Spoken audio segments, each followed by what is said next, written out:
نحمده تعالى ونستعينه ونستغفره ونعوذ بالله من شرور أنفسنا وسيئات أعمالنا من يهده الله فلا مضل له ومن يضلل فلا هادي له وأشهد أن لا إله إلا الله وحده لا شريك له وأشهد أن محمدًا عبده ورسوله وصفيه من خلقه وخليله ومجتباه صلى الله عليه وعلى آله وصحبه ومن سار على نهجه إلى يوم الدين.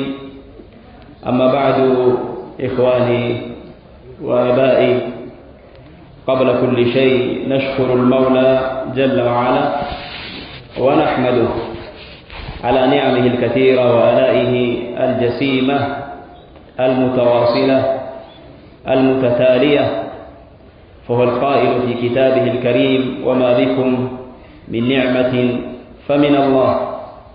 وهو القائل: وإن تعدوا نعمة الله لا تحصوها إن الإنسان لظلوم كفار. የተከበራችሁ ወንድሞችና አባቶች፣ በመጀመሪያ ደረጃ ያ ውለታው ማይዘለቅ ለሆነው ጌታ ለአላሁ ሱብሓነሁ ወተዓላ ምስጋና አቀርባለሁኝ። ለሁሉም ጸጋው አላሁ ጀለ ወዐላ ስለ ኒዕሙ ስለ ጸጋው ብዙ የሆኑ ቁርአን አያቶች ላይ ለሰው ልጆች በአጠቃላይ ማስታወሻ ያደርጋል። እንዲተዋወሱም አላሁ ሱብሓነሁ ወተዓላ ይገፋፋል። ለየት ባለ መልኩ አህለል ኢማን አህለል ኢስላም የኢማንና የኢስላም ባለቤት የሆኑ ሰዎችን ለምን የአላህ ኒዕማ ሲጠቀስ ሲወሳ የኒዕማውን ትልቅነት ያውቁና ሰዎች ለአላሁ ተባረከ ወተዓላ ሹክረን ምስጋናን ያቀርባሉ። አላህም ደግሞ የሚፈልገው ይሄ ነው፣ ከባሮቹ ሊያመሰግኑት በጣም የወደው የሆነ ስራ ነው። በል የተፈጠርንበትም ራሱ ዓላማ ነው፣ አላህን መዘከርና ለአላሁ ሱብሓነሁ ወተዓላ ሹክረን ማቅረብ። ባሮች ደግሞ አመስጋኝ ሲሆኑ የአላህ ኒዕማ ተዋውሰው የኒዕማውን ልክ ሲያውቁ ሲያመሰግኑ አላህ ያንን ኒዕማ ከነሱ ጋር ሊያዘልቀው ከነሱ ጋር ሊያቆየው የተገቡ ይሆናሉ። አላህ ራሱ በገባው ቃል ማይተዋወሱና የአላሁን ሱብሓነሁ ወተዓላ ኒዕማ ማያስታውሱ ከሆነ ያ ደግሞ ኒዕማውን አሳንሶ ለማየት ለመናቅ ይገፋፋቸዋል። የአላህን ውለታ ደግሞ ማሳነስ በጣም ከባድ የሆነ ዋጋን ያስከፍላል። አላህም ዛቻም ይዛተበት የሆነ ጉዳይ ነው። ከማ ቃለ አላሁ ጀለ ወዐላ: ወኢዝ ተአዘነ ረቡኩም ለኢን ሸከርቱም ለአዚደነኩም ወለኢን ከፈርቱም ኢነ ዐዛቢ ለሸዲድ። አስታውስ፣ ጌታህ አላህ ባወጀ ጊዜ የኔን ውለታ የምታመሰግኑ ከሆነ ጨምርላችኋለሁ፣ ከእናንተ ጋር ያ ውለታ ይዘልቃል ይቆያል። አማ የምትክዱ ከሆነ ግን ቅጣቴ ብርቱ ነው ይላል አላሁ ሱብሓነሁ ወተዓላ። መማሪያ ሊሆነንም አንዳንዴ በግለሰብ ደረጃ አንዳንድ ሰዎችን የዲንም ኒዕማ የሰጣቸው አንዳንዴም የዱንያ ኒዕማ ሀብትን አፊያ የሰጣቸውን ሰዎች አላህ ይጠቅሳል። ሳያመሰግኑ ሲቀሩ አላህ እንዴት እንዳደረጋቸው፣ ምን አይነት ቅጣት እንዳወረደባቸው፣ አንዳንዴም በኡማም ደረጃ እንደ ህዝብም ሆነው አላህ የተለያየ ኒዕማ ሰጥቷቸው ያንን ሳያስታውሱ ሲቀሩ፣ ያንን ሲያሳንሱ ዝቅ ሲያደርጉ ሲክዱ አላሁ ሱብሓነሁ ወተዓላ የወሰደባቸው አሰቃቂ የሆነ እርምጃ ያወሳልናል። ለምን ያ ሁሉ እኛ ልንማር ማለት ነው። አመስጋኞችንም እንደዛው አላህ ሲያመሰግኑ እንዴት ኒዕማውን እንደጠበቀላቸው እንዴት እንደጨመረላቸው አላሁ ሱብሓነሁ ወተዓላ ያወሳል። ለዛ ከሁሉም ነገር በፊት አላሁን ሱብሓነሁ ወተዓላ ማመስገን፣ ስለ ኒዕማው በየትኛውም አጋጣሚ ያንን መተዋወስ ጠቀስ ማድረግ አስፈላጊ ነገር ነው። ለምን አላህ ውለታይን ብትቆጥሩ አትዘልቁትም፣ ከብዛቱ ማለት ነው፣ የሚያልቅ አይደለም።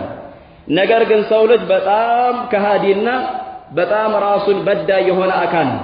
አላሁ ሱብሓነሁ ወተዓላ ያዘነለት ይህንን ባህሪ በኢማን ምክንያት ያስወገረለት አካል ካልሆነ በስተቀር የሰው ልጅ ባህሪ የአላህ ኒዕማ ማሳነስ፣ እጁ ላይ ያለው ኒዕማ ቦታ አለመስጠት፣ ያጣው ኒዕማ ብቻ ማየት ወይም ሰዎች ዘንድ ያለው ኒዕማ እያየ ራሱ ጋር ያለውን ማሳነስ፣ ይህ አላሁ ሱብሓነሁ ወተዓላ ያዘነለት ሲቀር የአብዛኞቻችን ባህሪ ነው። አላህ ከውለታው እንግዲህ ሁሉንም እንዳስሱ የተወሰኑትን እናንሳ ብንል ሰዓቱ አይሰጠንም፣ አይፈቅድልንም። አዕዘሙ ኒዕማ ለልኢጥላቅ ከኒዕማዎች ሁሉ የተሻለው ልቅ በሆነ መልኩ ኒዕመቱል ኢስላም አላህ ይህንንም ሰጥቶናል። እስልምና ያ ደግሞ በጣም ሹክር ብቻ አይደለም እድሜ ልኩን አንድ ሰው ቢያመሰግንም የማይከፍለው የሆነ የአላሁ ሱብሓነሁ ወተዓላ ጸጋ ነው። ኢኽዋኒ ቢላህ አላህ ከዋለልን ኒዕማ በዛሬው ዕለት የተከበረው ቤቱ ላይ ከምድር ሁሉ አላህ የመረጠው ያላቀው ቦታ ላይ መስጂድ ላይ በዚህ በእስልምና ገመድ በኢማን ገመድ አይተን የማናቃቸው ወንድሞች እንዲሁም በአካል የማያውቁን የሆኑ ብዙ የሆኑ ወንድሞችና አባቶችን አላሁ ጀለ ወዐላ ዐላ ማኢደቲል ኪታብ ወሱነህ ይሄ እስላም ገመድ አገናኝቶን ገበታችን የአላህ ቃል የረሱል ሰለላሁ ዐለይሂ ወሰለም ሐዲስ ሆኖ የአላህ ቤት ላይ መሰባሰብ ይሄ ምድር ላይ በቀላሉ የማይገኝ የሆነ በጣም ትልቅ የሆነ ኒዕማ ነው። ከአላሁ ሱብሓነሁ ወተዓላ ጸጋዎች አንዱ ነው። ኢስቲሽዓር ልናደርግ ይገባል። ይህ ስሜት ሊሰማን ይገባል። እዚህ ቦታ ላይ መለዚ ጀማዓና ምንድን ነው የሰበሰበን? ሀል ሁወ ዱንያ ዱንያ ነው ጥቅማ ጥቅም፣ ሽያጭ፣ መግዛት፣ ትርፍ፣ ድለላ አው ፖለቲካ ነው? አይደለም አበደን። የአላህ ቤት ላይ ይሄ ነገር ሐራም ነው የተከለከለ ነው። ንግዶም ወላ ፖለቲካው አው ዘር፣ ቋንቋ፣ አካባቢ፣ የትውልድ ቦታ አይደለም። ኢነሁ ልእስላም ይህ ትልቅና የላቅ የሆነ ዲን አላህ ለባሮቹ የመረጠ የሆነ ዲን የኢስላም ገመድ ያን ያገናኘን የአላህ ቃል ቁርአን የረሱል ሰለላሁ ዐለይሂ ወሰለም ሐዲስ ያንን ለመተዋወስ ራሳችንን ተዝኪር ልናደርግ እንዲሁም አባት ወንድሞቻችንን ለዛ ነው የተገናኘነው። ዱንያ ላይ የአላሁ ጀለ ወዐላ ጀነት አለች። ያቺም ጀነት ምንድናት ሲባል ይህ መጃሊስ ዚክር ነው። ሰዎች አላህን ሊያስታውሱ የረሱልን ሰለላሁ ዐለይሂ ወሰለም ሐዲስ ሊተዋወሱ ሐዲሳቸው ስማቸውም ሲወሳ እግረ መንገድ ከእሳቸውም ሐቅ አንዱ ሐቅ ይከፈላል። እሳቸው ላይ አንድ ሰው ሰላዋትን ያወርዳል ሸርዒ በሆነ መልኩ ያም ራሱን የቻለ ከራማ ዱንያም አኺራ ላይ አንድ ሰው ክብር የሚያገኝበት ነው። ይህንን የዱንያውን ጀነት ያላገኘ የአኺራውን ጀነት ይርቀዋል ይላሉ ዑለማዎች። እንደ ታላቁ ሊቅ የዚህ ዲን ሊቃውንት ሸይኹል ኢስላም ኢብኑ ተይሚያ ረሒመሁላሁ ተዓላ ረሱልም ሰለላሁ ዐለይሂ ወሰለም ከጀነት ጨፌዎች ብለው ሰይመውታል። ኢዛ ረአይቱም ረውዳ ሚን ሪያዲል ጀነህ ፈርተዑ የጀነትን ጨፌ ባያችሁ ሰዓት ወደዛ ቦታ ሂዱ፣ ታደሙ፣ እዛ ጨፌ ላይ ግቡ፣ ካለው ነገር ተካፈሉ፣ ተቃሰሙ ብለዋል። ምንድነው ሲሏቸው አላሁ ሱብሓነሁ ወተዓላ የሚወሳበት ቦታ ነው። ዱንያ ላይ ለተለያየ ዓላማ ለተለያየ ሓጃ ሰዎች ይሰባሰባሉ። ሙስሊሙ ሌላው፣ ባለስልጣኑም ተራው፣ ባለሀብቱም ድሃው፣ የተለያዩ አንዳንዴ የዓለም መንግስታት፣ አንዳንዴ አፍሪካ፣ አንዳንዴ በአህጉር፣ አንዳንዴ በአገር ደረጃ የተገደበ ይሆናል። ሰዎች ይሰባሰባሉ። የሆነ ዛህማ ይኖራል፣ ወጪም ይኖረዋል፣ ከባድ የሆነ ገንዘብ ይመደባል፣ ጥበቃም እንደዛው፣ የተለያዩ ስብሰባዎች ይካሄዳሉ። ነገር ግን አላሁ ጀለ ወዐላ ፈርድ ካደረገው ዒባዳ ከሰላት ቀጥሎ ሰው ልጆች አላሁ ሱብሓነሁ ወተዓላ ለማውሳት የአላህ ቤት ላይ እንደሚሰባሰቡት እንደዛ አይነት መሰባሰብ በተአምር ሊኖር አይችልም። هذا انطلاقا من أدلة القرآن والسنة ይሄ ዝም ብሎ ለማነሳሳት በባዶ የሚባል ሳይሆን ቁርአንና ሐዲስ ላይ በደንብ ተደርጎ በግልጽ የተቀመጠ የሆነ ጉዳይ ነው። يقول المصطفى صلى الله عليه وسلم وما اجتمع قوم في بيت من بيوت الله يتلون كتاب الله ويتدارسونه بينهم إلا نزلت عليهم السكينة وغشيتهم الرحمة وحفتهم الملائكة وذكرهم الله في من عنده. الله أكبر. ما أنت يوم صاحب يا الدنيا قمناتو ችግር የለው ባለሀብቶችም ይሁኑ ድሃዎች ብቻ أهل الإسلام ይሁኑ يا الله بيت لا يسبسبون قرآن ሊማማሩ قال أهل العلم ቁርአንን ከመማማር የነቢዩን አለይሂ ሰላቱ ወሰላም ሐዲስ መማማር ለምን የቁርአን ዋና ማብራሪያው እሳቸው ዘንድ ስለሆነ አላህ ወክልናው ለእሳቸው ስለሰጠ ቁርአንን ለመረዳት ሐዲስም ወሳኝ ነው፣ አስፈላጊ ነው። ሐዲስ ማለት ራሱ ወህይ ነው። ከቁርአን ቀጥሎ ሁለተኛ ወህይ ነው። ወማ ينطق عن الهوى إن هو إلا وحي يوحى እንዳለው ረቡና ጀለ ወዐላ ቁርአንም ሐዲስም ያን በቃል ለማንበብም ይሁን በሒፍዝ ያኒ በልብ ለመሸምደድም ይሁን ተፍሲሩን ቃሉን ለማወቅም ይሁን አው አሕካሙን ለመረዳትም ይሁን የትኛውም ከቁርአን ከሐዲስ ጋር ግንኙነት ያለው የሆነ ትምህርት ሊማማሩ ማንኛውም ሰው ቁጥሩም ይብዛ ይነስ ከየትም ይሁን ማንም ይሁን ኢጅቲማዕ ያደርጉም እነዚህ ከራማዎችን በምንም የማያገኙትን ከራማ አላህ ቢሰጣቸው እንጂ በሀብትም በስልጣንም በጉልበትም በተከታይም በምንም አታገኘውም አበደን። በተአምር ሊሆን ይችላል። ማናቸው እነዚህ ከራማዎች? ነዘለት ዐለይሂም ሰኪና እርጋታ የሚባል ነገር አላህ ልባቸው ላይ ያወርዳል። ይሄ ከአላህ ተአምራቶች አንዱ ነው። አላህ ለኢማን ሰዎች ብቻ የሚሰጠው ኢማን የሌላቸው በተአምር ማያገኙት ሁሌ ህይወታቸው እስካለ ድረስ የሚፈልጉት ግን አጣውት አንዳንድ እሱን እናገኛለን ብለው ህይወታቸውን የሚሰውበት ጉዳይ ነው አሰኪና። ተመልከት ያ አብደላህ ምናልባት ቀን የነበረን ውሎ ሁላችንም ያው ሰበብ ለማድረስ ሪዝቅ ፍለጋ የቤተሰብ ኃላፊነት አለ። አንድ ሰው ይሸጣል፣ ይንቀሳቀሳል፣ ይገዛል፣ ቢያኔ የፈለገውን አቅሙ በሚችለው ልክ ሰበብ ያደርሳል። ላኪን ያ ነገር ግን ሰኪና የለውም፣ የሚረብሽ ነው፣ ስጋት ነው። ዱንያ በተአምር አተረፈም ሰኪና የለም። ከኋላ ምን ይመጣብኝ ይሆን? ብዙ ሰርቻለሁ፣ ምናልባት ብዙ የሆነ ነገር ሊመጣ ይችላል የሚል ሌላ ጥያቄ የሚፈጥር ጉዳይ ነው። ምንም በላህ ከበላ በኋላ ሊስማማኝ ነው ላይስማማኝ ነው፣ የት ነው ያንን ነገር ማራገጥ? የለም። ከማንም ጋር አሳለፍ አካላዊ ጊዜያዊ የሆነ ደስታ አለው። ሰኪና የሚባለውን ነገር ግን በየትኛውም ምግብ፣ በየትኛውም ንግድ፣ የትኛውም መዝናኛ ብትሄድ ወላሂ አታገኘውም የቀልብ ሰኪና። ወለዚ አንዘለ ሰኪነተ ፊ ቁሉቢል ሙእሚኒን ሊየዝዳዱ ኢማናን መዐ ኢማኒሂም። እሱ ነው ያ አላህ ይህ ሰኪና የሚባለውን ሚስጥር በአማኞች ልብ ላይ ያወረደው ጌታ። ብዙ አስባብ አለው ሰኪና ከሚገኝበት አንዱ ሰበብ ገና የአላህ ቤት ስትገባ ያ ሁሉ ጭንቅ፣ ያ ሁሉ ሐሳብ፣ ያ ሁሉ የዱንያ ሀመም እርግፍ ብሎ ወደኋላ ይሄዳል። በተለይ አንድ ሰው ከፈርዱም አልፎ ገና ሱናውን ሰግዶ ገና የአላህን ቃል እስቲ ልስማ፣ ቀልቤ ትንሽ ለስለስ ይበልልኝ፣ ቀልቤ ይርጠብልኝ፣ ኢማኔ ይጨምር፣ በአኺራዬ ጉዳይ ልጀድድ ብሎ ኢህቲሳብ አድርጎ ካለው ሰዓት ይሄንን ሰዓት በሚሰጥበት ሰዓት ትርፉ በጣም ከባድ ነው። ትልቅ የሆነ ትርፍ ነው ያለው። ይኸው ያለንበት ሰቂ ራሱ መሕሱስ እኮ ነው። አዲላው ባይጠቀስ ራሱ ምንዳስሰው እኮ ነው። ይሄን ደስታ ቀን ሙሉ ዛሬ የተለያየ ቦታ አሳልፈናል፣ የተለያየ ነገር ተመግበናል፣ ሽጠናል፣ ገዝተናል፣ አትርፈናል። አብዛኛው ሐለት ማለት ነው። ዓፊያውም አለ፣ ግን ይሄ ሰኪና አለ ላ። ይሄ አላህ ቤት ላይ አንድ ሰው ፊ መጃሊስ ዚክር ብቻ የሚያገኘው ከአላህ ዘንድ የሆነ ገና ረሕመት ሁሉንም ተናጋሪንም አድማጭንም ያካብባቸዋል፣ ለሁሉም ማለት ነው። ያ ረሕመት ምንድን ነው? ሌላ ሐዲስ ላይ የአላሁ ጀለ ወዐላ መግፊራ። ስንት ወንጀል ሰርተናል፣ ቀን ሙሉ ስንት ነገር ተዳፍረናል፣ አይናችን ስንት ነገር ተመልክቷል፣ ጆሮአችን ስንት ነገር ሰምቷል። ምናልባት አላህ ያልጠበቀው ትላልቅ የሚባል ከባድ ወንጀል ላይ የወደቀም ይኖራል። ያማ ተውበት ይፈልጋል። እነዛ ሁሉ ወንጀሎች ከሚራገፉበት አንዱ አስባብ ፈርድህን ከሰገድክ በኋላ 5 ደቂቃ ይሁን 10፣ 20፣ 30 ካለህ ሰዓት ቀንሰህ አካብለህ እንዲህ ቦታ መታደምህ የአላሁን ጀለ ወዐላ አጅር ያስገኝ። ሐዲስ ላይ ሌላ ሐዲስ ሪያዱ ሷሊሒን ላይ ያለ ሐዲሱ ሰሒህ ነው። ለአላህ መላእክቶች አሉት ለዚህ ስራ ብቻ የተመደበ ዱንያ ላይ ይወርዳል። ኢነ ሊላሂ መላኢከተን ሰያሪን አሉ ረሱል ሰለላሁ ዐለይሂ ወሰለም። ምንድነው ስራቸው? የተተበዑነ ሒለቀ ዚክር። ወደ ምድር ከወረዱ በኋላ አላህ የሚወሳበትን ቦታ ማሳደድና ማፈላለግ ነው ስራቸው። ባለሀብቶችን ባለስልጣኖችን አይደለም።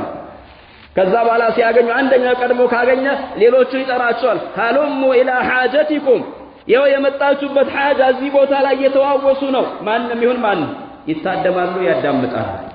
ያ ብቻ አይደለም፣ ሌሎችም መላእክቶች ይጨመሩና በክንፋቸው እነዚህ ሰዎች አካበው እስከ ሰማይ ዱንያ ክንፋቸውን ይዘረጉላቸዋል። ምንም መጥፎ ነገር እንዳይነካቸው በአላህ ጥበቃ ስር ሆነው ማለት ነው። ካዳመጡ ከጨረሱ በኋላ ወደ ረቡል ዓለሚን ይመለሳሉ። ሪፖርት እንደሚባለው ያደርጋሉ።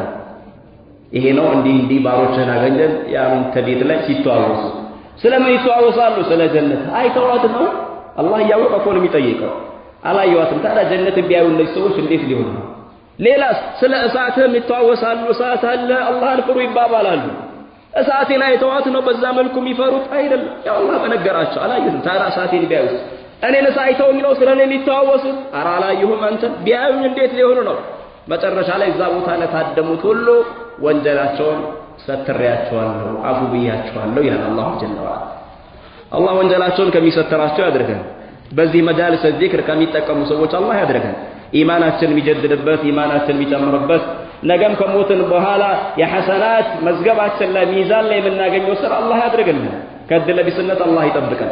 የሐዲሱ ማሟያ ላይ እንመለስና መላእክቶች ጥያቄ ያቀርባሉ ወይም ሐሳብ እንደሚባል ኢነ ፊ ፉላና በመሃል የሆነ ሰው አለ የአካል ድንገት የገባ ነው ቋሚ ታዳሚ አድማጭ አይደለም ማለት እሱ ይሄ ክብር አይገባውም ሌሎች ሁሉ የሚታደሙ ሁሉ አድማጭ ናቸው ለምደዋል ያን ነገር ይሄን በሚሉበት ሰዓት ወለው ገፈርቱ የአላህ ረህመት የተገደበ አይደለም ለሱም ቢሆን ሰትሬዋለሁ ወንጀሉን ይቀርብየዋለሁ ሰበቡ ምንድነው هم قوم لا يشقى بهم جليسهم ከእንዲህ አይነት ሰዎች ጋር የሚቀማመጥ ሰው ቋሚ ራሱ ባይሆን በመቀማመጡ እሱ ራሱ ከድለቢስነት ይድናል በማለት አላህ ተናገረ ኢዘን ሰዎች ከሸቃዋ ከድለቢስነት ከሚድኑበት አንዱ ሰበብ መጃሊስ ዚክር የሚቀመጡ ሰዎች መኖራቸው ሌላውም ከሸቃዋ ሊድን ሰበብ ነው ትልቁ ወልከራማ ወذكرهم الله في من عنده እነዛን ሰዎች አላህ እሱ ዘንድ ያሉ መላእክቶች ላይ ያወሳቸዋል ይሄው ባሮቼ እኔን ያወሱ ስለኔ የተዋወሱ ይያለ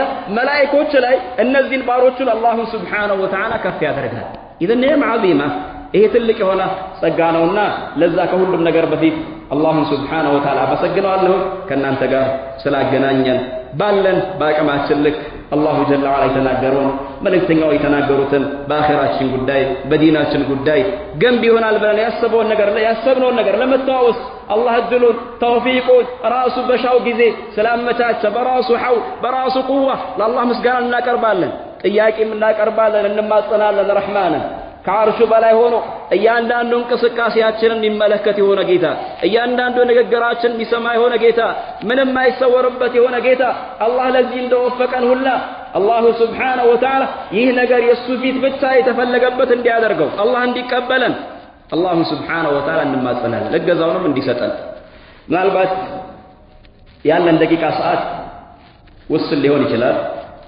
ማዕሩፍ ነው ከመግሪብ እስከ ኢሻ ያለው ምን ጊዜ በሁለት ሰላቶች መካከል ካሉ ወቅቶች ጠባቡ ጊዜ ከመግሪብ እስከ ኢሻ ያለው ወቅት ክረምቱም ሆነ በጋ በየትኛው የዓመቱ ክፍል ውስጥ ማለት ነው በጣም ጠባብ ነው አናሳ ነው ይታወቃል መግሪብ ሰግዶ ሱና ሰግዶ አንድ ሰው የሆነ ሐጃ ፈጽማለሁ ለማለት ራሱ ምቹ አይደለም ለዛ ካሉ ሰዓቶች ሁሉ የአላህ ቤት ላይ ሰዎች ሊቀማመጡ ሊያሳልፉት የሚገባ ሰዓት ካለ ከመግሪብ እስከ ኢሻ ያለው ወቅት ነው ለምንም አካለንም ራሓ ላድርግ ብትል አይመችም እንደው ሐላል መዝናናት ይባል ነገር አለ ካልክ ለዛም አይሆንም حتى ለሻይ ቡና ሐላል በሻይ ቡና ግን ለዛ ራሱ አይመችም ጠባብ ለምን ከኋላ ኢሻ ሶላት አለ ከወቅቱ ጥበት አንፃር ኢሻ ደግሞ ከመግሪብ በላይ ፈዳኢሉም ትልቅ የሆነ የቀንህ ያንተ የሥራህም መዝጊያ ነው ከፈርዱ ማለት ነው ምናልባት ካነጋህ ፈጅር ነው የሚቀጥለው ከዛ አንፃር ኢሻም እንዳያመልጠው አንድ ሰው እቺ ጠባብ የሆነችው ሰዓት የአላህ ቤት ላይ ቁርአን እየቀራ ዚክር እያለ ቢያሳልፍ የተሻለ ነው ለዛም ባለን ውስን በሆነው ደቂቃ ከሁለት ቁርአን አያቶች በመነሳት ራሴንም እናንተንም ማስታወስ እፈልጋለሁ አላሁ ጀለ ወዐላ ሱረቱ ዛሪያት ላይ ኺጣቡን ንግግሩን ወደ መልእክተኛ ወደ አሽረፈል ኸልቅ ወደ ነብዩ ሰለላሁ ዐለይሂ ወሰለም አቀጣጭቶ ምን ይላል يقول الله جل وعلا وذكر فإن الذكرى تنفع المؤمنين وما خلقت الجن والإنس إلا ليعبدون أستوص على النبي عليه الصلاة والسلام ما استوص كل أمانيوش يتكمل فإن الذكرى تنفع المؤمنين የተከበራችሁ አባቶችና ወንድሞች ዑለማዎች የሚሉት ነገር አለ እዚህ አያዘን አላህ ልክ ሌላ ቦታ ላይ እንደሚለው አስተምር ጥሪ አድርግ ዳዋ አድርግ አይደለም ያላቸው አስታውስ ቃሉን እኛ በአማርኛ ራሱ ስናየው አስታውስ ማለት መጀመሪያ የተሰጠ ምልክትና ጥቆማ አለ ማለት ነው ግንዛቤ ጨብጠዋል ማለት ነው እነዛ ሰዎች ማለት የምታስታውሳቸው ሰዎች ነገሩን የሚያውቁት ነው በመሰረቱ አስሉ ቃሉ ይህ ቃል ለሚያውቁ ሰዎች ነው እነዛ ሰዎች ተምረውታል ምናልባት ሐፍዘውታል በቃል ሸምድደውታል لكن من طبيعة الإنسان النسيان ከሰው ልጅ ባህሪ አንዱ መርሳት ነው ሙእሚንም ቢሆን ሙእሚን ሆንክ ማለት መላእክት ትሆናለህ ሁሌ 24 ሰዓት አቢድ ጥብቅ ትሆናለህ ማለት አይደለም ዒልም አለህ ማለት 24 ሰዓት አንድ አይነት ባህሪ ይኖርሃል ማለት እኮ አይደለም ሰው ልጅ እስከሆንክ ድረስ ለሰው ልጅ የሚገጥመው ነገር ሁሉ ለአንተ ይገጥምሃል መርሳት ነው ከዛ አንዱ ችግር አውቆም ችላ ማለትም መዘናጋትም የቀልብ መድረቅ ሌላም ያማልሉ ብዙ ነገራቶችም አሉ የተለያየ ነገር ስለሚገጥማቸው ወደ ንግዱ ሲሄዱ ወደ ስራ ሲሄዱ ከልጆች ጋር ሲቀላቀሉ ብዙ ነገር ስለሚገጥማቸው ማስታወሻ አድርግላቸው ሚን ባዲን አውላ የበለጠ ይሆናል መጀመሪያ ግንዛቤ ያልጨበጠ አካል ያልተማረ አካል ከሆነ ያንን አካል ደግሞ ማስታወስ መገሰጽ ይሄ የበለጠ አስፈላጊና አንገብጋቢ ጉዳይ ይሆናል አላሁ ጀለ ወዐላ ማስታወስ ለአማኞች ይጠቅማል እስካለ ድረስ ከዚህ ቻይ በመነሳት ሁለተኛውን አያ ከሷላም ተነስተን ዋናው መልእክት እናስተላልፋለን። ዑለማዎች አላህ ማስታወስ ለአማኞች ይጠቅማል ካለ በኋላ ዋና የተፈጠርንበትን ዓላማ አስከትሎ ረቡል ዓለሚን ጠቀሰ። እሱም ወማ ኸለቅቱል ጂነ ወልኢንሰ ኢላ ሊዕቡዱን ሰው ልጅንም አጋንንትንም አልፈጠርኳቸውም እኔን በብቸኝነት ሊገዙኝ እንጂ ይላል አላሁ ሱብሓነሁ ወተዓላ። ምን አሉ ዑለማዎች? ብዙ የምንተዋወስበት ነገር አለ ዲናችን ውስጥ። ኢስላም ሰፊ የሆነ ዲን ነው። ብዙ የሆኑ ሸራዒዕ አሕካሞች አሉ። አርካነል ኢስላም አለ፣ ሁላችንም እንደምናውቀው አምስቱ ማዕዘን። እዚህ ጋር አርካነል ኢማን አለ፣ እዚህ ጋር ኢሕሳን አለ። ሌላ ዋጅብ የሆኑ ብዙ ነገራቶች አሉ። ከወላጅ ጋር የተያዙ ስርዓቶች፣ ቢሩል ዋሊደይን፣ ከጎረቤት ጋር የተያዘ የጎረቤት ሐቅ፣ እንዲሁም የልጆች ሐቅ፣ የባልተቤት ሐቅ፣ የባል ሐቅ ቆጥራ ጨርሶም ዲነል ኢስላም ውስጥ ያለውን ህግጋት። ስለዚህ አንዴ ይሄንን ክፍተት ያየህበትን የሚያስታውሰው አካል ልክ እንደ ሐኪም ታማሚው ይመጣበት ሰዓት ምንድነው በሽታው የሚያስፈልገው ምንድነው እንደዛ እያየ ማስታወሻ ያ ህክምና እንደሚሰጠው ይሄኛው ማስታወሻ ያደርጋል። ከምንተዋወስበት ነገር ግን የሁል ጊዜ አጀንዳ ሊሆን የሚገባ አንገብጋቢ ነገር ካለ አላሁ ጀለ ወዐላ ራሱ አስከትሎ የጠቀሰው የሆነ ጉዳይ ነው። እሱም ሰው ልጅንም አጋንንትንም አልፈጠርኳቸውም እኔን በብቸኝነት ሊገዙኝ እንጂ ሲሉ ዑለማዎች ምን አሉ? ከምታስታውሳቸው ነገር አንዱ ይህን ወደ ዱንያ የመጡበት ዓላማ ነው። አኺል ሙስሊም አዩሃ ሳሚዕ፣ አንተ ሙስሊም ወንድም ድምፅ የሚደርሰው በአጠቃላይ አላሁ ጀለ ወዐላ ይህ ኺጣቡ መልእክቱ ሁለተኛው አያ ላይ ጠቀስነው አያ ለሁሉም ነው። እዚህ ቦታ ለታደመውም ሌላ ቦታ ላለውም ገፍላ ላይ ያለው ሰላት የሚሰግደውም ሰላት የማይሰግደውም ይህንን ዲን የተቀበለ ከዚህ ዲን ውጭ የሆነ ወንድ የሆነውም ሴቱም ባለሀብቱም ባለስልጣኑም ድሃውም ሁሉንም የሚመለከት ነው። ተአመል ፊ ቀውሊላህ ወማ ኸለቅቱል ጂነ ወልኢንሰ ኢላ ሊያዕቡዱን ሰው ልጅንም ይሁን ሁሉም ሰው እስከሆነ ድረስ ማለት ነው። እንዲሁም አጋንንትም አልፈጠርኳቸውም እኔን በብቸኝነት ሊገዙ እንጂ። ሌላው የሀብቱ ንግዱ ማግባቱ መውለዱ ይሄ አላህ ለሁሉም ያስቀመጠለት ልክ አለ፣ ሰበብ ያደርሳል። አላህን ለመገዛት ለተፈጠረበት ዓላማ መታገዣ ነው እንጂ ከተፈጠረበት ዓላማ የሚወጣበትና ግብ አድርጎ ዓላማ የሚይዘው ጉዳይ አይደለም። ንግድ ግብ ዓላማ አይደለም። ማትረፍ፣ መገንባት፣ መንዳት፣ ማግባት፣ መውለድ ዱንያ ላይ ስትኖር አላህ በጻፈልህ ልክ የምታገኘው ነገር እንጂ እንዲሁም ሸሪዓ ባስቀመጠው ልክ ሰበብ የምታደርስለት ነገር እንጂ ግብ ዓላማ ሆኖ በጣም የምትጨነቅለት ለሱ ዋጋ የምትከፍልለት ህይወትን የምትሰጠው የሆነ ጉዳይ አይደለም። ታዲያ ዋጋ የሚከፈልበት ጉዳይ ምንድነው? አላህ ወደዚህ ዱንያ እኛ ያመጣበት ጉዳይ ነው። ይቺ ምናያት ግዙፍ ሰማይ ዛሬ እንደፈለገን የምንረግጣት ግዙፏ ምድር ይቺ ከውን በአጠቃላይ አላሁ ሱብሓነሁ ወተዓላ እሷን ያስገኘበት ትልቅ የሆነ ግብ ዓላማ አለ። እሱንም ሐቅ በማለት አላህ ሌላ ቦታ ላይ ጠርቶታል። በእውነት ነው የፈጠርናቸዋል። ብዙሃን ሰዎች ግን ይህን ዓላማ ይዘነጋል። ማለት ዱንያ ስትታይ አረንጓዴ ናት። እንዲሁም ጉሮሮ ላይ በምትገባበት ሰዓት ስትቀመስ ጣፋጭ ናት። ሌላም ጣፋጭ የሆኑ ብዙ ነገራቶች አሉ። እነዛን ሲያይ ሲመለከት አንድ ሰው ይህንን ዓላማ ይዘነጋል፣ እንደው ያስተባብላል።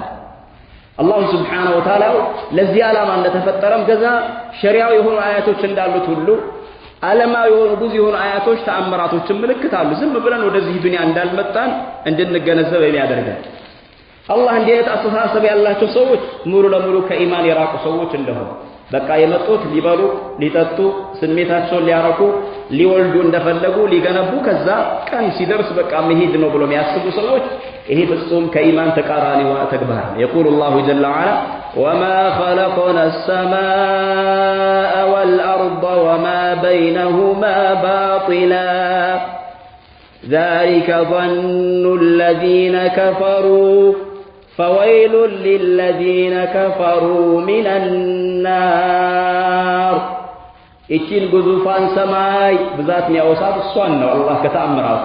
ለምን ሁሌ የምታየው የትኛውም ቦታ ብትሄድ ሰማይ የማታይበት ቦታ የለም። አስገራሚም ስለሆነ ያለ ምሰሶ አላህ ያቆመው።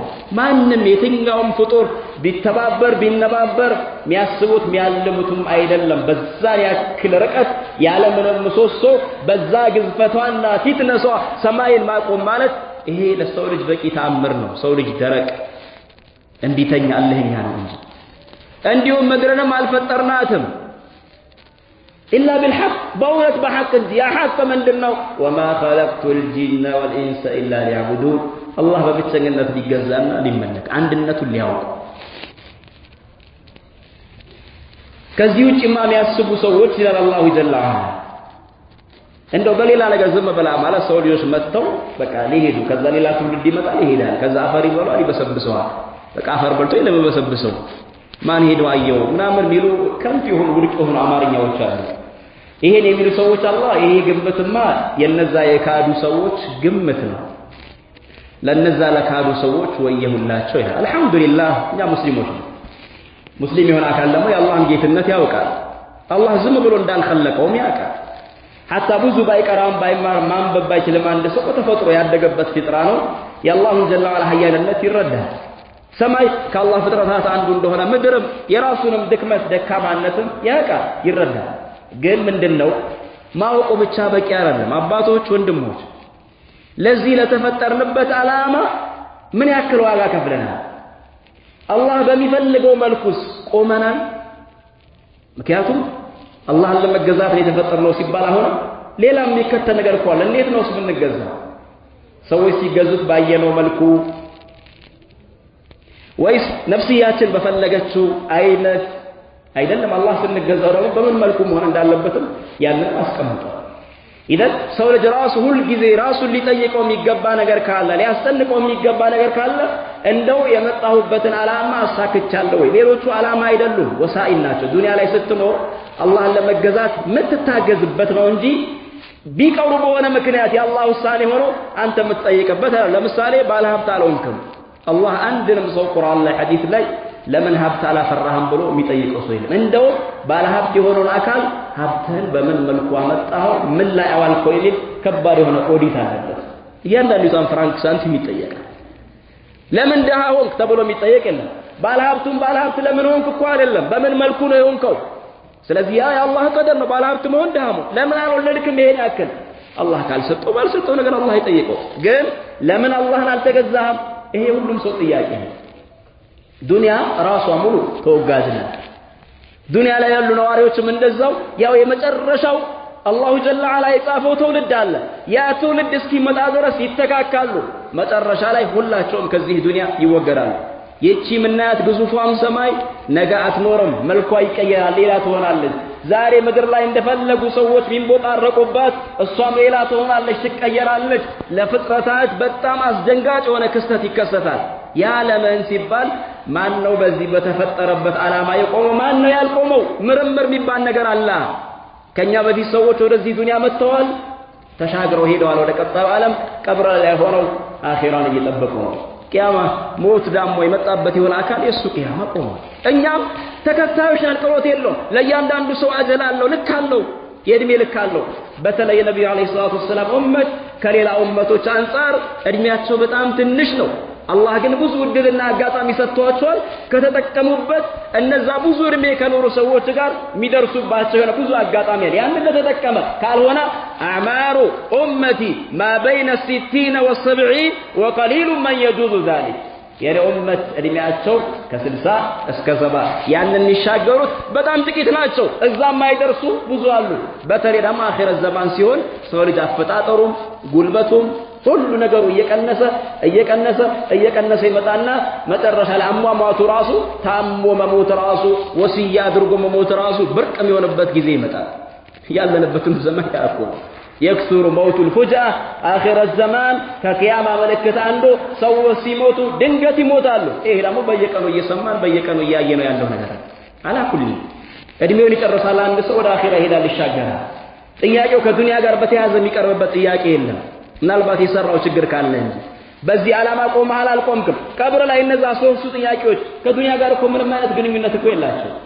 መረቡክ ወማዲኑ ወመነብዩክ ምን ግንኙነት አለው ስንት በላ ስንት ዘጣ ስንት ገነባ ስንት ወለድክ ስንት አገባ ስንት ሞዴል ነዳው አይደለም ላ እነዚህ ሶስት ጥያቄዎች ናቸው ያ በአግባቡ በተፈጠረበት ዓላማ የቆመው ከሆነ አላህ ያግዘውና ይመልሳል ስለያንዳንዲቱ ስለዚህ ዲን አላህ Subhanahu Wa Ta'ala ይጠይቀዋል ምን ያክል ጊዜ ሰጠን ምናልባት አንድ ሰው አላህ ባገራለት የሆኑ ፈርድ የሆኑ ዒባዳዎችን እየታገለ ሊሰራ ይችላል። ያም ቢሆን ራሱ ፈርዱን በመመልኩ እየሰራሁት ነው ብሎ ማየት መቻል አለበት። ዋና አንገብጋቢው ከዒባዳው ፈርዱ ነው፣ ቅድሚያ የሚሰጠውም ያ ነው። ላኪን ያ በምን መልኩ በዓዳ መሆን የለበትማ። ደግሞ አላሁ ጀለ ወዐላ ሁሉንም ለዚህ ለተፈጠረበት ዓላማ እንዲገራ ፈተና የሚባል ነገር ዞር አላደረገም። አላህ ማየት ስለሚፈልግ እውነተኛና ውሸተኛን ታጋይና ትግል ማይፈልገውን አካል ስልቹና ጠንካራውን ሰው አላህ መለየት ስለሚፈልግ ደግሞ ብዙ ፈተናዎችን አደረገ። ከፈተናዎች አንዱ ራሷ ዱንያን አላህ ፈተና አደረገ። ሸይጣንንም ፈተና አደረገ። ነፍስያን ፈተና አደረገ። ያ አዩሃ الناس اتقوا ربكم واخشوا يوما لا يجزي والد عن ولده ولا مولود هو جاز عن والده شيئا إن وعد الله حق فلا تغرنكم الحياة الدنيا ولا يغرنكم بالله الغرور እናንተ ሰው ልጆች ሆይ ጌታችሁን አላህን ፍሩት። ያንንም ቀን ፍሩት ከኋላችሁ የሚጠብቃችሁ የሆነ ቀን ወላጅ ለልጁ ምንም ማድረግ ማይችልበት ዱንያ ላይ እንዳለ ሁኔታ የለም። ነፍሲ ነፍሲ ነው ይዛኝ ዞርበል ልጅም ለወላጁ ምንም ማድረግ ማይችልበት በሌላ አያ ላይ ወላጅ ከልጁ ልጅ ከወላጁ ባል ከሚስት እንዲሁም ከእናት ይሸሻሉ። ለምን? ሁሉም በዚህ ዓላማ ቆም ያለው አልቆምኩም ያንን ነገር ልጠየቅ ነው የሚል ስጋትና ፍራቻ ስላለ لكل امرئ منهم يومئذ شأن يغنيه እንዳለ አላሁ ጀለ ወዐላ። ሱብሃንአላህ ልጅ ከወላጁ ከእናቱ ዱንያ ላይ ፊዳውንላታለሁ ከሚለው አኺራ ላይ ግን የለም። ያ ሁሉ ሽሽት ለምን?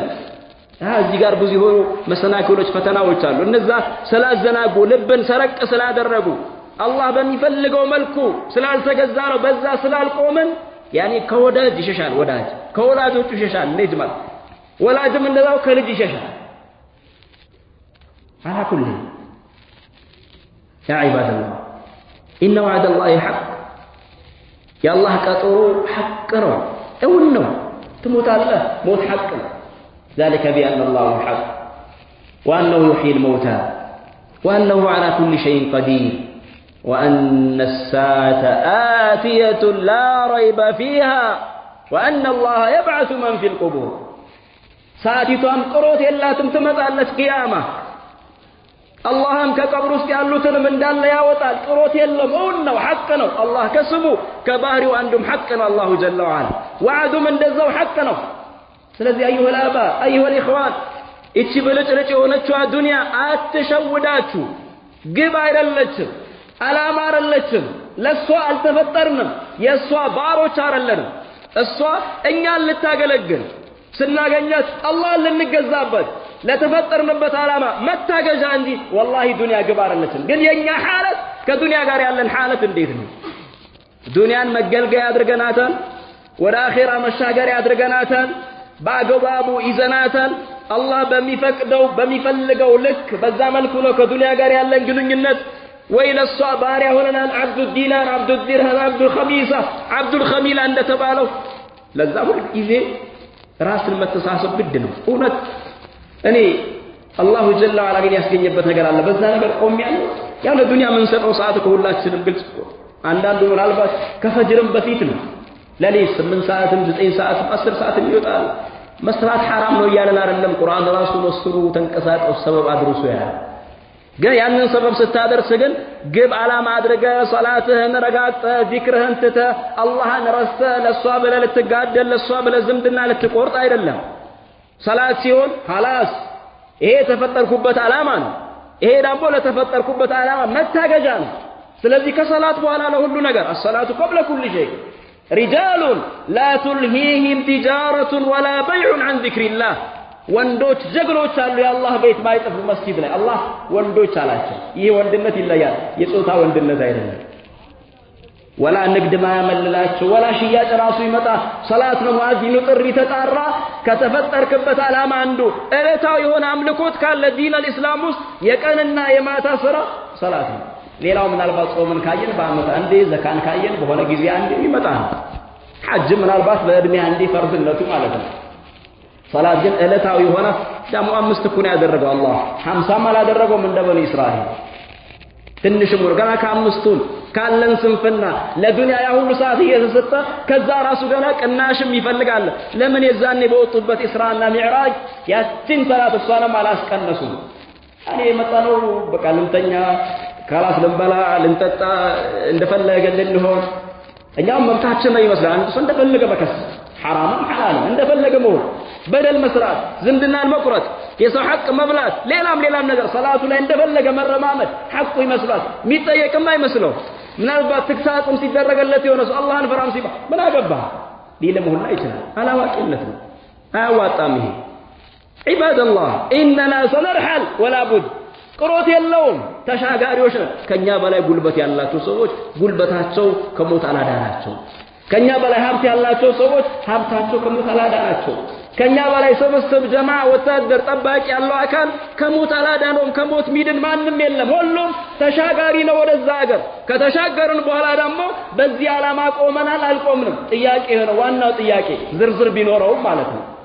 ሁሌ ራስን ሙሐሰባ ማድረግ ያስፈልጋል። ምናልባት እኛ የሆነች ፈርዷን የሆነች ትንሽ ነገር ስላለችን እኔማ በቃ ሳሊህ ነኝ ዓቢድ ነኝ ብለን እናስብ እንችላለን። ነገር ግን ያ ነገር ምናልባት በቁርአን በሐዲስ ሚዛን መጥቶ ቢቀመጥ ብዙ ክፍተት ያለው ሊሆን ይችላል። ሲሰግድ ለምሳሌ አንድ ሰው ሲፈቱ ሰላት ሳይማር ከሆነ የሚሰግደው ሰላቱ አደጋ ላይ ነው ያለው። ደግሞ አላህ ዘንድ ሰዎች ሲሰሩ አይቼ ሲሉ ሰምቼ የምትለው አማርኛ ምንም ሚዛን የላትም፣ ዋጋ የላትም። ራሷ ለቅጣት ትዳርጋለች። ቀብር ላይ ከሚቀጡ ሰዎች አንድ ያ ተጠራጣሪ ስለዚህ መልእክተኛ ምንድነው የምትለው ሲባል እኔ ሰዎች ሲሉ ሰምቼ አላህ መልእክተኛ አለውን ነበር። ይሄ ግን ከቅጣት እንደማያድነው ሰሒህ በሆነው ሐዲሳቸው ረሱል ሰለላሁ ዐለይሂ ወሰለም ነገሩ። በል ኃይለኛ ሆነ እርምጃ ይወሰድበታል። ሰሚዕቱ الناس يقولون شيئا فقلت አላህን ስንገዛው ሲሉ ሰምቼ ሲያደርጉ አይቼ ወይ አብዛኛው ሰው እዛ ላይ ስለነበረ በዚህ በተፈጠርንበት ዓላማ ለመቆም መሰረታዊ ነገር ለሁሉ ነገር ሐታ ወላሂ የዱንያን ራሱ ልክ ለማወቅ የእያንዳንዲቷን ነገር ልክ ለማወቅ የራስህንም ልክ ለማወቅ መሰረታዊ ነገር ካለ እውቀት ነው። ያ ትልቁ ብርሃን አላህ ብዙ የሆነ ቦታ ላይ የሚያወድሰው ያንን የተሸከሙ ሰዎችን አላህ የሚያልቅበት በተፈጠርንበት ዓላማ በአግባቡ ለመቆም እያንዳንዲቷ መንሰራት ዒባዳ ዋጋ እንዲኖራት አላሁ ስብሓነሁ ወተዓላ ዘንድ አስፈላጊ አሳሳቢ ነገር ካለ እውቀት ነው። ለምን ታውቃለህ? አውቃት ሰላት የሰላትን አህምያ አሳሳቢነት እንደው ካሉ ዒባዳዎች አንዱን እንያዝ ሰላትን እንያዝ ብንባል ወላሂ ምን ጨረሰው ምን ዘልቀው ነገር አለ። ሰላት እኛ ዛሬ ሰጋጆቹ በምናስበው ልክ እኮ አይደለም ትልቀቱ ክብደቱ።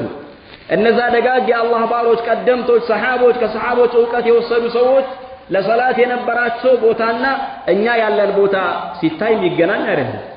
ሙአዚኑ አዛኑን ገና ሲጀምር ወደ ሰላት ጥሪ ሲያደርግ ዑዝር ያለው ከሰላት ከጀማዓ ለመቅረት እንዴ አስመዑ ዳዒ አላህ ፈላ ኡጂብ አንተ እኮ ዑዝር አለ እዚህ ስገድ በሚባልበት ሰዓት ተጣሪው እኔን አይደለ እንዴ ጠራኝ ሐያ ዐለ ሰላት ሲል ማንን ነው? እኔን አይደለ? ታዲያ ሰምቼው ልቀር ነው እንዴ እያለ ወደ መስጂድ ይሄዳል። በቂ የሆነ ዑዝር ያለው ማለት ነው። እኛ ያለ ዑዝር እኮ ስራ ካለ ጀማዓ እንገኝ። ለምን ቀዳሚው ምንድነው? ስራ ነው። ቢዝነስ ካለ ፍሉስ ካለ ሁሉም ነገር ፊዳ ይደረግ። ወቅቱ ለአንዳንዴም ሊወጣ ይችላል።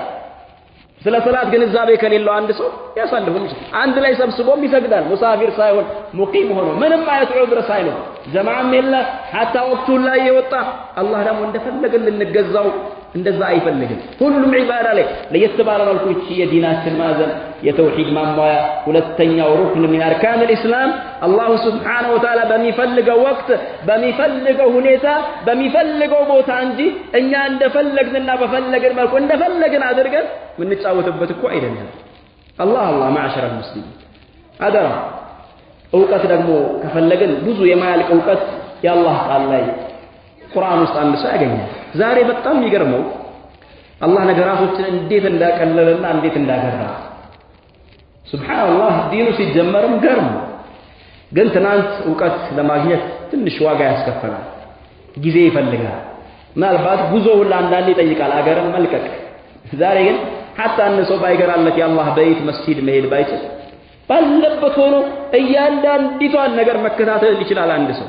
በተለይ ግንዛቤ ያለው ሰው ከሆነ የሆነ መሰረታዊ ነገር የያዘ ከሆነ አንድ ሰው የዑለማዎችን ሁሉን ነገር ዛሬ አላህ ባገራው መገናኛ ዘዴ ዓለም እኮ አንድ ሆናለች፣ ተቀራርባለች። የሚያሳዝነው ግን ይሄ አላህ ያገራው ነገር ብዙ ጊዜ ለጥፋት ለሸር ለፈሳድ ለብልግና አኺራን ለሚያበላሽ ነገር ኻቲማን ለሚያበላሽ ነገር ሰዎች ብዛት የሚጠቀሙት ለዛ ነው። ሰው ዕውቀት ልቅሰም ቢል ሐታ ወደ ዑለማዎች መሄድ አልችልም ቢል አላህ ያለህበት ቦታ የተለያዩ ዳዕዋዎችን ትምህርቶችን አላህ አግርቷል አንጥቷል። የቁርአን ተፍሲር በየቦታው ይሰጣል። ከዛም አልፎ እየተቀዳም ይተላለፋል። አንዳንድ ቦታ ቀጥታ ራሱ ተናጋሪው ሲናገር ሁላ አንተ ያለህበት ቦታ ሁላ መጥቶ ታገኘዋለህ። ግን ምን ያክል ለዛ ነገር ፍላጎት አለ? በእጃችን ስልክ አለ፣ መገናኛ ዘዴ አለ፣ የተለያየ ነገር እንጠቀማለን። ስራ ከሌለ አብዛኛው ሰዓት የሚሰጠው ለዚህ ነው፣ ተናጋሪም አድማጭም አላህ ያዘነለት ይላል። ነገር ግን ያንን ሁሉ ሰዓት ስንሰጠው ይህ መገናኛ ዘዴ አላህ የሚወደው ነገር ለዲናችን ገንቢ የሆነ ነገር የሆነን ሙሐደራ የሆነን መልእክት የሆነን ዳዕዋ አው አንድ ሐዲስ አው አንድ ቁርአን ያለ መገንዘብ ለዛ ነው ያዋነው። ለካርድ ማንም ሰው አይሰስትም። ላጤውም ትዳር ያለው ኑሮ እንዲህ የሚለውላ ካርድ ላይ ስስት የለም። ነገር ግን ያ ሁሉ ካርድ አውጥተን አላህ ለሚወደው ነገር ለዛ አውለነዋል። እያዳመጥን ነው፣ እየተከታተልን ነው፣ ስለ ዲናችን እየተገነዘብን ነው። አላህ ደግሞ ማንማር የማንቀራ ሰዎች ከሆነ ደግሞ ሌላ ደግሞ ተልቢስ የሚያደርጉ ነገራቶችን ደግሞ ካለማወቅም አውቀው በተቃራኒ የሚያስቀምጡ ሰዎች አሉ። የእምነት ነጥብ አለ፣ አርካነል ኢማን ይታወቃል፣ ስድስቱ ቀደምቶች በዝርዝር ያስቀመጡት በሌላ አጠራር አቂዳ የሚባለው አቂደቱ ሰሒሃ ኢስላማዊ የሆነ እምነት። ከዛ ደግሞ የሚጻረር የሆነ ሌላ ደግሞ እምነት አለ፣ መጤ ይሆናል። ካልቀራህ ካልተማርክ ይሄኛው ሊያማልልህ ሊወስድህ ይችላል። ሌላም ብዙ አደጋዎች አሉ። አንድ ሰው ከተማረ ዲኑን ለማወቅ ከጣረ የአላህን ቁርአን ከከፈተ ካነበበ ቁርአን ምን ይላል ሐዲስ ምን ይላል ብሎ መጠየቅ የሚችል ሰው ከሆነ ምንም አይነት አደጋ አይደርስበትም በአላህ ፍቃድ። ኸይርን ፈላጊ እስከሆነ ድረስ ከአላህ ተውፊቅ በኋላ ማንጠይቅ ማንማር ሰዎች ከሆነ ግን ግራ እንጋባለን። እዚህ ጋር እንዲህ የተባለ እዛ ጋር እንዲህ የተባለ እኔ ግራ ገባኝ። ተማር። ከቀራህ ከተማርክ ነገራቶችን መመዘን ትችላለህ። ይሄም ተናጋሪ ያኛውም ተናጋሪ እንዳንተው ከእናታቸው ሆድ ሲወጡ አላዋቂ ሆነው ነው የወጡት። ቀርተው ተምረው ነው ዛሬ ይሄኛውም የሆነ ነገር የሚያስተላልፈው ይሄም የሚያስተላልፈው። አንተም ሰው ነህ ከእነሱ በምን ታንሳለህ? መስሚያ አለ፣ መመልከቻ አለ፣ የምታገናዝብበት ደግሞ ቀልብ ልብህን ሰጥተዋል። ወጀዐለ ለኩም ሰምዐ ወልአብሳረ ወልአፍኢደተ ለዐለኩም ተሽኩሩን ለዐለኩም ተዕቂሉን እንደሚለው አላሁ ጀለ ወዐላ ይጠይቃል እኮ ይሄ መስሚያ ይሄ መመልከቻ ምን ላይ አዋልከው? እያነበብን ነው የአላህ ቃል። እስቲ ከቁርአን ጋር በአላህ ግንኙነታችን ምን ያክል ከነጋ ምን ያክል የአላህን ቃል አንብበናል? አላህ ብዙ ቦታዎች ላይ ለኛም ለፍጥረታት በአጠቃላይ ለየት አድርጎ አህለል ኢማን ከመቶ ምናምን በላይ ሆኑ ጥሪዎች አሉ። እናንተ ያመናችሁ ሰዎች ሆይ ሲል ኢማናችን የፈለገ ደካማ ይሁን እዛች ጥሪ ውስጥ አንዱ እኛ አብዱላህ ኢብኑ መስዑድ የነቢ ሰለላሁ ዐለይሂ ወሰለም ባልደረባ ቁርአን ላይ እናንተ ያመናችሁ ሰዎች ሆይ ካለ ቶሎ ብለህ ጆሮውን ጣል አድርግ፣ ጆሮውን አውሰው። ለምን አላህ በኢማን ስም እየጠራህ ነው፣ አክብሮህ ማለት ነው። ሲጠራህ ደግሞ ወይ የሆነ ለአንተ የሚበጅ ነገር አለ፣ ያንን ነገር ሰርተው ከፍ እንድትል ነው። ወይ የሆነ የሚጎዳህ ለአንተ የተዳቀነ የሆነ አደጋ አለ፣ ያ አደጋ አንተ ህይወትህን እንዳያበላሽ አላህ ሊያስጠነቅቅህ ነው። ከሁለት አንዱ ነው። ወይ የሆነ ህግጋት ሊሆን ይችላል አላህ ያስቀመጠው በአላህ። እኛ ራሱ አሁንም ወደዚህ መገናኛ ዘዴ እንመለስና የሆነ መልእክት ሊገባ ይችላል፣ ሚሴጅ አው ደውል እየሰማው ዝም አይልም። ማንኛውም ምናልባት በዚህ ሰዓት የሚደውለው እገሌ ነው ሐጃው ይሄ ነው ብሎ አውቆ ያንን ሐጃ ካልፈለገ እንጂ ወይ እዳ ካለበት ምናልባት ያጨናንቆኛል ብሎ ካሰበ ሲጀመር ቀድሞም ይዘጋዋል። ካልሆነ ግን የትኛውም ሰው ማን ይሁን መጃሊስ ዚክር ላይ ሆነን እየቀራን ራሱ ምን ይሁን ምናልባት የሆነ የሸጥኩት ዕቃ ነበር በዱቤ ነው የተወሰደው ተከፍሎም ከሆነ ብለህ አየት ታደርጋለህ። ደስ ይላል ጥሩ ነገር ሲገባ። አሁን እንዲህ ተፈልጎ ነበር ቤት ይሄን ነገር አምጣ የሚያበሳጭም ለአንተ የሆነ ሙሲባም ነገር ሊሆን ይችላል። ብቻ ለማየት ትጓጓለህ። ከዱንያ ግን ያለፈ ነገር የለውም። ይሄ ግን ለዱንያም ለአኺራም ስኬት ያለበት ጥሪ አላህ ያ አዩሃ الذين آمنوا እያለ እንደው ትርጉሙን እንኳን ባናውቅ አላህ ምን እያለኝ ነው? አንዳንድ የሚገቡ መልእክቶች ምናልባት በሌላ ቋንቋ ይሆናል።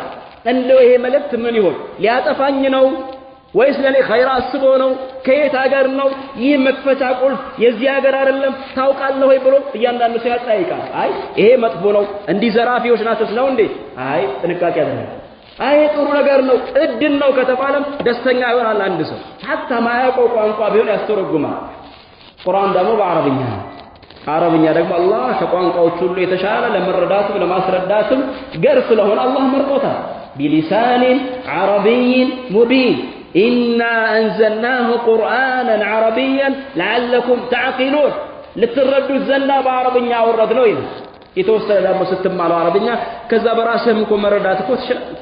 ነገራቶች ገር ናቸው፣ ግን የሰዎች ፍላጎት ግን በጣም ያሳዝናል። ባለንበት ዘመን እኮ ብዙ ከዲን ተቃራኒ የሆነ ነገር እኮ እየሰማን ነው ዛሬ። እንደ ሁላችንም ያደግንበት ተኮትኩተን ማለት ነው ሐራም መሆኑን ሁላችንም የምንስማማበት በሙስሊሞች መካከል ምንም ውዝግብ ማያስነሳ የሆነ ነገር ዛሬ ደረታቸውን ነፍተው አልቀራችሁም አላወቃችሁም ብለው ስለናቁን አይደለ እንዴ ሐላል ነው እኔ እንዲህ መረጃ አለኝ እያለ ደረቱን ነፍቶ ማንም እንደፈለገ የሚፈነጥሰው? በየጊዜው አጀንዳ የሚሰጠን ለምንድን ነው? የሚያወዛግብ ነገር የሚመጣው ለምንድን ነው? ኺላፍ ለምንድን ነው የሚበዛው? ወላሂ ስለናቁን ነው። እኛ እውቀቱ ቢኖረን እኮ የምናውቀው ነገር ሁላችንም ስለዛ ነገር የተጨበጠ ግንዛቤ ቢኖር የሆነ ነገር ቢል አላህ ያርከው የሆነ ነገር ደርሶበት ነው እንዲህ አሞት ነው ብለህ አልፋለህ። ላኪን አንድ ሰው የጨበጠው ነገር ከሌለ ግን እውነት ይሁን ይሄ ነገር እኛ ምናልባት ያደግንበት ተሳስተን ይሁን እንዴ እስቲ እናዳምጠው እየተባለ የሚካሄድማ ለአደጋ እንዳረጋለን። እንደው የሙዚቃ ሐራምነት የሚጠራጠር ሙስሊም አለ? በእስልምና ያደገ የሆነ አካል አይደለም። ሐታ ዛሬ ኩፍር ላይ ያሉ ሰዎች አብረናቸው የምንማራቸው ሰዎች ያውቃሉ ኢስላም ላይ ሐራም እንደሆነ ይረዳል። የትኛው ሙስሊም ዛሬ ነፍስያውን ማሸነፍ አቅቶት ሙዚቃ አድማጭ ቢሆን በል ከዛ አልፎ ራሱ ሙዚቃ አቀንቃኝ ዘፋኝ ራሱ ቢሆን ውስጡ ላይ ያውቃል የሙዚቃን ሐራምነት ከዚህ ነገር መቼ ነው መውጣው የሚል ከራሱ ጋር ጦርነትና ጸብ ላይ ነው ያለው። ሐራምነቱን ስለሚያውቀው የሚያጠራጥር ነገር ስለሌለ ግን ጃሂሎች ናችሁ ብለው ሰዎች ካሰቡ የሞተን አካል ራሱ ልናመልክ ጥሪ ያቀርባሉ። ስንት ደፋሮች ስንት ወጣቶች አሉ ዛሬ በግልጽ ማለት ነው የሞተ አካል ሄደህ ብታናግረው ያዳምጥሃል፣ ይሰማሃል፣ መልስ ይሰጥሃል እየተባለ እኮ እንደ እየተረማመዱበት ነው እኮ ማንም እንደፈለገ እኮ እየተጫወተበት እኮ ነው። ይሄ ማላገጫ ሆነ እኮ ኢስላም። ዛሬ ሚዲያው ስለገራ ሚንበር ማግኘት ካልቻሉ መስጂድ ማግኘት ካልቻሉ ኔትወርክ ብቻ አንድ ሰው ሞልቶ ቻናል ከፍቶ አላዋቂ ሰዎችን ያገኛል። ምናልባት የሌላ እምነት ሰዎችም ደጋፊ ሆነው መጥተው ከሱ ጋር አዎ በል እያሉ እነዚህ እንደዚህ ናቸው እነዛ ጭራቅ ናቸው እንዲህ እያለ እየገፋፋው ማላገጫ ሆነ። ይሄ ሁሉ ድፍረት ከየት መጣ? በአባባል አማርኛ ላይ ባለቤቱን ካናቁ አጥሩን አይነቅንቁ አይደል የሚባል ሲናቅ አይደል ባለቤቱ አጥሩ የሚነካው። እኛም ሲንቁን ነው አንቀራም አላወቀም ማህበረሰቡ በዱንያ ቢዚ ነህ ብሎ ሲያስብ ለአንተ አወናባጅ አምታቸው ነገር ያመጣል። በተለይ በአቂዳ ጉዳይ ጭራሽ ተውሂድን የሚያበላሽ የሆነ ጉዳይ ደፍረው ሟች ይሰማሃል ማለት እኮ የሆነ የታሰበ ሊመለክ የሆነ ቦታ ላይ ሊሰበስቡት ያሰቡት ነገር ስላለ ضريح ምናምን ለመገንባት እርምጃዎች እየተራመዱ ስለሆነ ለዛ መንደርደሪያ እያመቻቹ እኮ ነው። ለምን አይገባንም? ለምን አንረዳ? አይ ብሎ ደግሞ መሃል ሰፋሪ ለመሆን መሞከር አያስፈልግም። እንዲህ ግልጽ ፍንትው ያለ ነገር ላይ በጣም ልባችን ስስ ሆኖ አይ እያሉ ያንተውን የኔን እምነት ቢጠቁ እኔና አንተን ማግኘት ካልቻሉ ደግሞ ነገር እናንተ ወደ አኺራ ከተሻገረን በኋላ ልጆቻችንን ሸውደው እዛ ሽርክ ሊጥሏቸው ማገረው ሊያደርጓቸው እኮ ነው። ሙዚቃ አድማጭ ትውልድ እንዲመጣ እኮ ነው። ሐራምን ነገር የሚያደቅ ትውልድ እንዲመጣ እኮ ነው። ትውልዱ ገሪባ ደዩት እንዲሆን ነው እኮ። ለኢስላም ቅናቻ እንዳይኖረን ነው። ለመስጂድ ምን ጊዜም እንዳንቆረቆር የሚፈለገው ይሄ ነው። ዛሬ ሚዲያ ላይ ያሉ ሰዎች የተለያየ አጀንዳ የሚፈጥሩብን ሰዎች አላማቸው ግልጽ ነው። ከማን ጋር እንደሚሰሩ እኮ ግልጽ ነው። ማን ነው ከጀርባቸው ያለው? የሚያጠበጥቡላቸው ሰዎች አታዩም እንዴ? በሉ አብሽሩ የኛ ናቸው እያሉ የኛ አባት ናቸው የሚያለቅሱ ሰዎችን አታዩም እንዴ? መግለጫ የሚሰጡ ሰዎችን አታዩም እንዴ? ከኛ በላይ እነሱን ወደው ለነሱ አዝነው እነዛ ተቆርቋሪ ሆነው በማያገባቸው በእኛ መሀል ቤታችን ላይ ገብተው ስለኛ እነሱ ፈትፋሽ እንተና የሚሰጡ ሆነው ይሄ ሁሉ ድፍረት ከየት መጣ? አታውቁም ብሎ ሲያስቡና ሲንቁሉ እኮ ነው። በየትኛው ሒሳብ ነው ሟች ሄደህ ስትጣራው እሺ ይልሃል፣ ጥሪህን ይቀበላል። ቁርአን እንቀራለን ስንትና ስንት አያቶች ላይ አላህ የሞቱ ሰዎችን የሚጣሩ ግዑዝ ነገርን የሚጣሩ ጀማዳትን የሚጣሩ ጣዖታትን የሚማጸኑ ሰዎች በተአምር መልስ እንደማይሰጧቸው አይደል እንዴ አላሁ ጀለ ወዐላ የሚነግረን ቁርአኑ ላይ ኢን ተድዑሁም ላ የስመዑ ዱዓአኩም ወለው ሰሚዑ መስተጃቡ ለኩም ويوم القيامة يكفرون بشرككم ولا ينبئك مثل خبير. إيه الله كان سورة فاطر الهي الله أنكتنا النزاك الله جي متماثل واسو سووش هيداتشو بتتأراتشو قالي ويدرس اللين لجستين شفاء أدرقين فوسين حازين أو طالين بتلو سيجمر أي سماهم أرات نتب لا يسمعوا دعاءكم يا الله نيقر النسمة ወይስ ሌላ የሆነ ነገር ተጠቅሞ ምናምን ምን እንደወሰደም አላህ ይወቀው ያ ደፍሮ ምናምን ሚንበር ላይ ሆነ ለብሶ ደራርቦ ስለመጣ ይሄንን እንስማው አላህን እንስማው ማንን ነው መስማት ያለብን የዓለማቱን ጌታ አይደል لا يسمع دعاء እንበልና እንደሚባለው አላህ ምን ይላል ወለው ሰሚዑ ቢሰሙ ራሱ ስትጠራቸው እገሌ ወይ ያ ሼህ ሐጃይን ያ ወልይ አላህ ያ ሰይዲ ያ ፉላን ያ ጂላኒ ያ በደዊ ያ ሙፍቲ ያ አብዱል ቃድር ያ ፉላን አብሬቲ ያንዬ ዳንዬ ያል ልክስጡኝ ፈውሱኝ ብትል ወለው ሰሚዑ እንደው ቢሰሙ አላህ አስችሏቸው መስተጃቡ ለኩም መልስ አይሰጧችሁም እያለ አላሁ ጀለ ወዐላ ይሄን ብቻ አይደለም ነገ ደግሞ ሒሳብ አለ ዛሬ ምናልባት ሚዲያ ነው የሚናገረው ሰው ስለሌለ ወጥቶ ተናገረ እኛ ማስቆም አንችልም አቅሙ የለንም ጉልበት የለንም ምናልባት መስጊድን ይዘው ሌላ የሚጠሉትን አካል አባረው መስጊድም ላይ እንደዚህ መልክ ሊተላለፍ ይችላል የፍርዱ ቀን ደግሞ የሚሆነው ነገር አላህ ነገር ወየውም القيامه የትንሳኤው ቀን يكفرون بشرككم አላህ ላይ ስታጋራቸው ነበር አይደል በተአምር ያንን አይቀበሉም ይክዳሉ እኛ ተገዙን አላናቸውም አምልኩን አላንምኛ ይሄን ጥሪ ያላስተላልፍ ቢያስተላልፍም ባያስተላልፍ ለምን ለራሱ ነጃት መውጣትን ይፈልጋል ሙሽሪኮች ቁረይሾች ማለት ነው መላእክቶችን ያመልኩ ነበር መላእክቶች ግን ይሄንን አይቀበሉም ሱብሃንክ ጥራት ይገባ እኛ አምልኩን አላናቸውም ነው የሚሉት አጋንንቶችን ነበር ሲያመልኩ የነበሩት መላእክታ መስሏቸው ብለው ይክዳሉ ሆም ብለው ሁለቱም ፈቅደው ፈልገውም ከሆነ ሌላ ቦታ ላይ አላህ እንደሚረጋገሙም ነግሮናል الله يعون سيزغاو دامو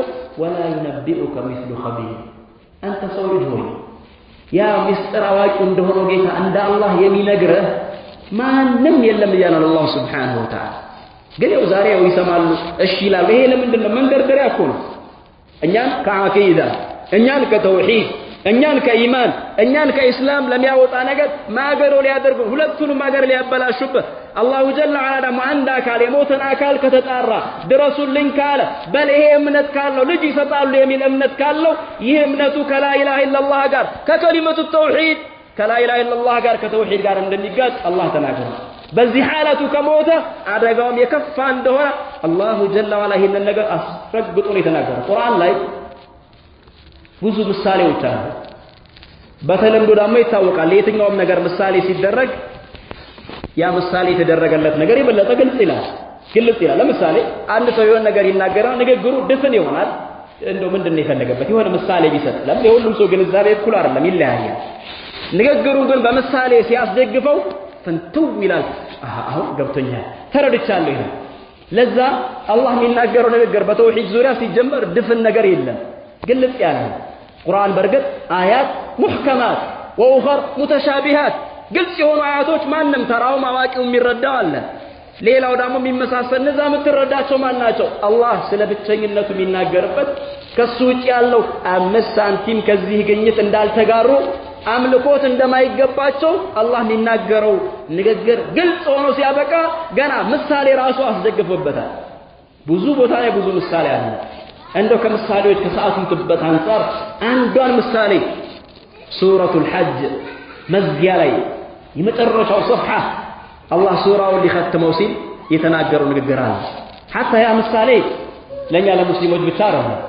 ሌላም ቦታ ሌላ እምነት ላይ ላለ ሰው ጥሪውንም ተመልከቱ አንድ አብረን ነው እንደው 5 ደቂቃ يقول المولى جل وعلا يا ايها الناس ضرب مثل فاستمعوا له إن الذين تدعون من دون الله لن يخلقوا ذبابا ولو اجتمعوا له وإن يسلبهم الذباب شيئا لا يستنقذوه منه ضعف الطالب والمطلوب أن أنت سولجوت هوي ለሁሉም ነው ሙስሊም ለሆነው ላልሆነው ምሳሌ ተሰጥቷል ጆሮአችሁን ጣል አድርጉ ለዚህ ምሳሌ ነው እሺ ያ አላህ ያው ያንተ ቤት ላይ ይሄንን ምሳሌ እርስ በርስ እየተዋወስን ነው ምን እያልከን ነው إن الذين تدعون من دون الله እነዛ ከአላህ ውጪ የምትማጸኗቸው መላእክታም ሆነ ነብይም ሆነ ወልይም ሆነ ግዑዝም ነገር ሆነ ነፍስ ያለው ምንም ይሁን ማንንም ከአላህ ውጪ ሁሉ ነብይ ስለሆነ አምልኮት ይገባኛል ያለ ነብይ እኮ የለም ሁሉ ከአላህ ውጭ አምልኮት የሚገባው የለም ብለው ተዋግተው ነው ይሄዱ። ሁሉም ከኑህ ጀምሮ እስከ ሙሐመድ አለይሂሙ ሰላቱ ወሰላሙ አጅመዒን። استمعوا እነዛ የምትጣሯቸው ከአላህ ውጪ ለየኽሉቁ ذبابا ዝንብን መፍጠር አይችሉም። እንደው ትንሽ ለመረዳት እኔ ያስቸግራል ብዬ እንጂ በቃል ደረጃ አላህ የተጠቀመው በአረብኛ ሰዋሰው የሚባል ነገር አለ። ነህው ይሉታል በደረሶች አጠራር ማለት ነው። ቃሉ የተጠቀመው ቃል ይቻውለን ምትለዋ ያው ብዙ ትርጉም ብዙ የራሷ ስራ አላት ይቺ ቃል። ከዛ ውስጥ አንዷ ኢስቲቅባል የሚባል ነገር አለ ለወደፊት ማለት ነው። ለየኽሉቁ መቼም ማለት ነው መፍጠር አይችሉም። አልፈጠሩም አይደለም ያለው አልፈጠሩም እሱማ ይታወቀው ማለት አልፈጠሩም ሲባል አይ ለወደፊት ደግሞ ሊያረጉ ይችላል የሚል ነገር ሊመጣ ይችላል። ሐታ ለወደፊት ነው ለየኽሉቁ ذبابا ደግሞ ያለው ሰው ልጅ አይደለም የሚፈጥሩት ነገር ግዙፍ አላህ እንደፈጠረው ሰማይም አይደለም ላ ሱብሃንአላህ ከፍጥረታቱ በጣም ትንሽ ከሚባሉት አንዱ ነው። ዝንብን መፍጠር አይችልም ማንም ይሁን ማንም የፈለክ ወልይ የምትለው የፈለክ ዓሊም የምትለው አንተ ዝንብን መፍጠር አይችልም። ለየኽሉቁ ذبابا የሚገርመው አላህ ምን አለ ወለው اجتمعوا له የሚመለኩት ሁሉ ቢሰባሰብ እንደው ሼር አድርገን ለምን የሆነ ነገር አንخلቅም ቢሉ ተባብረው ዝንብን መፍጠር አይችሉም። ይሄ አላህ ያለው እኮ ወለው اجتمعوا ቶ ያንተው ሐቢቢ አዳምጥ አላህ ምን እንዳለ ዝንብ መፍጠር እኮ አይደለም ያንንም አይችሉም። ተነባብረው ተረባርበው ተደራርበው በተአምር በጣም ይገርመው ደግሞ አላህ መጨረሻ ላይ ወይ يسلبهم الذباب شيئا እጃቸው ላይ ሰው ናቸውና የሆነ ነገር ይዘው አላህ ለዝንብ አቅም ሰጥቷት አቅም ስለሌላት እንጂ የሆነ ነገር ከእጃቸው ነጥቃ ብትወስድ